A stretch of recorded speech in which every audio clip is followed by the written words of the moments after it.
Dear students, ఈ రోజు నుంచి మనం కొన్ని జనరల్ నాలెడ్జ్ బిట్స్, అందులో ఒకటి రెండు జాతీయ అంతర్జాతీయ విషయాలు, ఒకటి రెండు మన రాష్ట్రానికి సంబంధించిన అంశాలు, ఒకటి రెండు ఇంగ్లీష్కి సంబంధించిన విషయాలు చెప్పుకుందాం. ఎక్కువసేపు కాకుండా ఒక 2 మినిట్స్ నుంచి 3 మినిట్స్ దాకా వీడియో చేసి మీకు యూట్యూబ్ ఛానల్లో అప్లోడ్ చేస్తాను.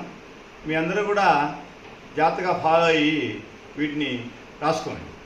మీ అందరికీ తెలుసు, ఇటీవల ఇరాన్ అనే దేశం మీద ఇజ్రాయెల్ దేశము అదేవిధంగా అమెరికా దేశము రెండు కూడా ఇరాన్లోని అణు క్షిపణులు న్యూక్లియర్ ప్లేసెస్ మీద అటాక్ చేసింది. ఆ రెండు అటాక్స్కి వాళ్ళు పేర్లు పెట్టుకున్నారు. ఆ పేర్లు ఏంటో చూద్దాం, ఎందుకంటే కాంపిటేటివ్ ఎగ్జామ్స్లో ఆ పేర్లు ఏంటి అనేది అడిగేటువంటి అవకాశం ఉంది.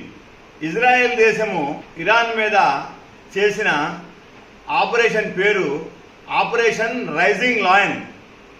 ఆపరేషన్ రైజింగ్ లయన్ గుర్తుపెట్టుకోండి.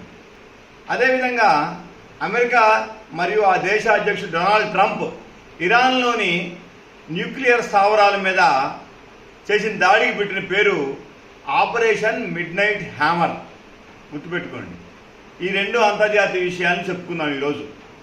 తర్వాత మీ అందరికీ తెలుసు, ఆగస్టు 15 నుంచి ఆంధ్రప్రదేశ్లో మహిళలకి ఉచిత బస్సు పథకాన్ని, ఆర్టీసీ బస్సుల్లో ఉచితంగా ప్రయాణించే అవకాశాన్ని రాష్ట్ర ప్రభుత్వం కల్పిస్తూ ఉంది.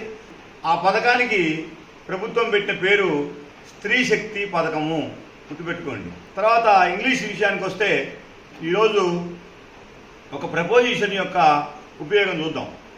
కొన్ని పదాలతో కొన్ని ప్రపోజిషన్స్ ఖచ్చితంగా రావాలి. అవి వస్తేనే ఆ పదాలకు అర్థం ఉంటుంది.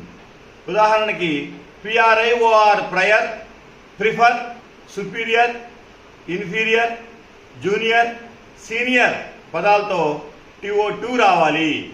గుర్తుపెట్టుకోండి. Prior, prefer, superior, inferior, junior, senior అనేటువంటి పదాలతో TO2 రావాలి. He is junior to me, he is senior to me, he is superior to me, he is inferior to me, అలా యూజ్ చేయాలి. ఈరోజు ఇంతటితో ముగిద్దాం. Thank you students.